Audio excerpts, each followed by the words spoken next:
मनाजिले Karbala 60 हिजरी 27 रजब अपने नाना हजरत मोहम्मद मुस्तफ़ा सल्लल्लाहु अलैहि वसल्लम के रोज़े मुबारक पर आखिरी हाजिरी देने के बाद इमाम हुसैन शहर मदीना छोड़कर मक्का की जानिब चल पड़े और 4 शाबान को मक्का पहुंचे और 8 जुल्हिज्जतुल हराम को मक्का से करबला की तरफ चल पड़े। इस सफर में इमाम हुसैन रदियल्लाहु अन्हु ने तकरीबन 20 जगहों पर स्टे किया। उनमें से चंद मकामात जहां कोई वाकया पेश आया वो मकामात हम आपको दिखाएंगे। पहली डेस्टिनेशन बुस्तान इब्ने आमिर क्रॉस करने के बाद जब इमाम हुसैन रदियल्लाहु अन्हु दूसरी मंजिल सफ़ाह पर पहुंचे तो वहां आपकी मुलाकात अरबी के एक मशहूर शायर फरजदक से हुई जो बाय चांस कूफा से ही आ रहा था। आपने इससे कूफा की सिचुएशन के बारे में पूछा तो उसने कहा, ए नवासे रसूल, उनके दिल तो आपकी फेवर में है लेकिन उनकी तलवारें आपके अगेंस्ट हैं। इमाम हुसैन का तीसरा स्टे जाते इर्क नामी सुनसान और वीरान जगह पर हुआ जहां एक शख्स बशीर बिन गालिब ने इमाम हुसैन के काफले वालों को टेंट्स लगाते देखा तो वो बड़ा हैरान हुआ। फिर उसने आकर इमाम हुसैन से मुलाकात की तो दौरान गुफ्तगू इमाम हुसैन ने उसे अपने सफर का मकसद बताया और साथ अपनी शहादत की खबर भी दी। इमाम हुसैन का चौथा स्टे हाजिज था। इस मकाम पर आले रसूल ने कुछ देर आराम फरमाया और इमाम हुसैन रदियल्लाहु अन्हु ने कूफा वालों के लिए एक खत लिखा और उसे हजरत कैस के हाथों कूफा वालों को रवाना किया। 5वीं मंजिल बाजुल उयून और 6ठी मंजिल खुजैमिया को क्रॉस करके इमाम आली मकाम जब 7वीं मंजिल जरूद पर पहुंचे तो आपको जुहैर बिन अल कैस नामी शख्स मिले जो कि हजरत उस्मान गनी के करीबी लोगों में से थे और हज अदा करके आ रहे थे। उसने जैसे ही इमाम हुसैन से मुलाकात की तो उसने अपने घर जाने के बजाय इमाम हुसैन का रफीक सफर बनने को प्रेफर किया। 8वीं मंजिल सालिबिया पर एक गमनाक इमाम हुसैन के इंतजार में थी।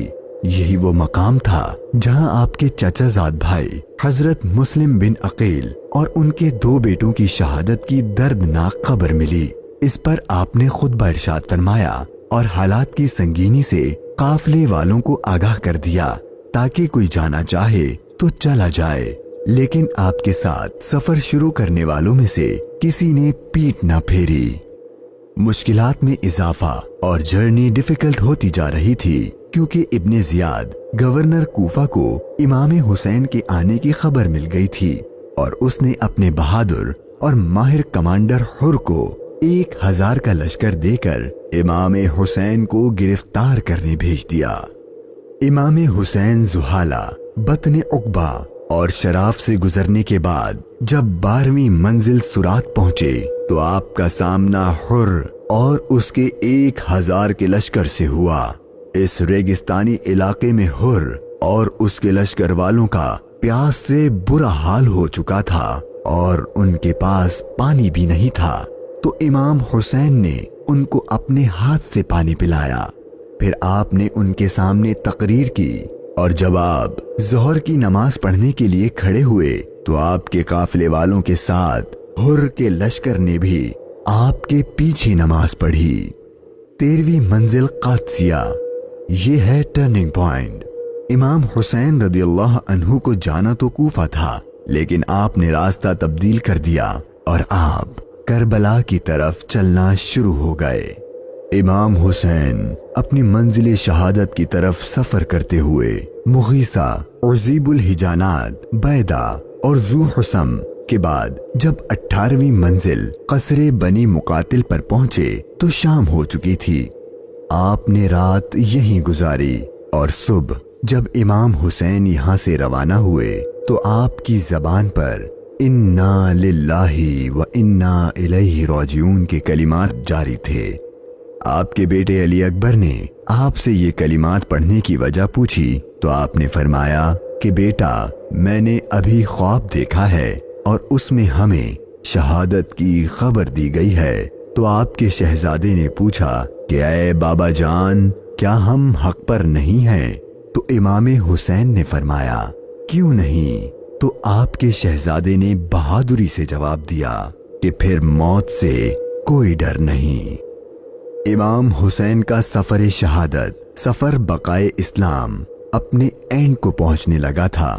بس 2 اسٹاپ باقی تھے اور وہ ساری باتیں حقیقت ہونے والی تھیں جو بچپن سے آپ کی شہادت کے بارے میں مشہور تھیں۔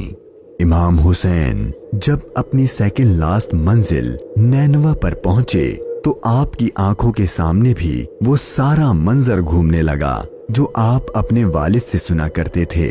ابھی امام نے تھوڑا ہی فاصلہ طے کیا تھا، ایک ریگستان میدان نظر آیا اور ابھی وہ سارا قیامت خیز منظر آپ کی نظروں میں گھوم ہی رہا تھا کہ ہر اپنے لشکر کے ساتھ ایک بار پھر آپ کے سامنے آ گیا اور اس نے بتایا کہ گورنر کوفہ ابن زیاد نے مجھے خط دیا ہے کہ آپ جس جگہ پر ہوں وہیں آپ کو روک لوں اور آپ کو ایک ایسی جگہ پر ٹھہراؤں جہاں پانی وغیرہ کچھ بھی نہ ہو۔ اور بالآخر آپ کا سفر اپنے اختتام کو پہنچا اور 2 محرم کے دن ابن زیاد کے حکم پر اس چٹیل ریگستانی میدان میں پورے قافلے اہل بیت نبوت اور ان کے اصحاب کو اس 1000 کے لشکر نے روک دیا۔ امام حسین نے دریافت فرمایا کہ اتنا تو بتاؤ کہ اس جگہ کا نام کیا ہے؟ تو جواب دیا گیا اس جگہ کو کربلا کہتے ہیں۔ تو امام حسین نے اپنے خاندان سے فرمایا کہ بس یہی ہمارے